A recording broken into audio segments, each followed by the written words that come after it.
Kwadjo Kwasiko, village de la sous-préfecture de Mbayako. Un conflit foncier qui met en opposition ce village à Zaounkro et ses alliés a entraîné des violences d'un autre âge. Conséquence, des biens pillés ou volés, des habitations détruites, les greniers brûlés, les enclos d'animaux défoncés et emportés, occasionnant la famine. On dénombre 141 victimes issues de 48 familles et qui sont sans abri. Le village s'est vidé de ses habitants à cause de la peur.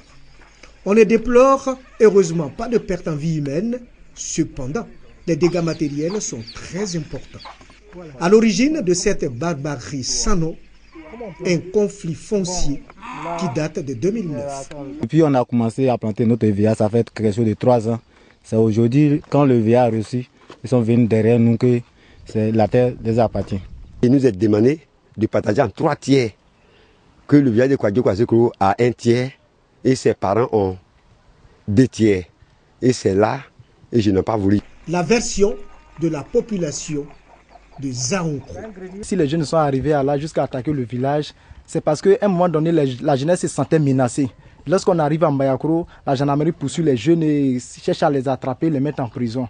Bientôt la visite du président de la République dans le IFU et les travailleurs en service pour la connexion du village au réseau électrique n'ont pas été épargnés. Je viens de trouver que tout le monde pleure ici.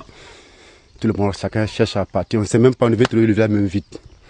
Tout est parti en fumée, manger ou tout ce qu'on a laissé ici. Les arrestations dont il est question sont liées à la destruction de 35 hectares d'EVA sur 50, dont les pertes sont évaluées à plus de 350 millions de francs. Le préfet du département de Mbayako appelle les populations en conflit au calme et à la patience. Les autorités sont saisies et elles vont trouver une solution à ce problème qui dure depuis 5 ans. Aucune des parties n'a un titre foncier pour se justifier. Mbayako n'a pas besoin de cette situation au moment où la visite d'État du président de la République se prépare activement.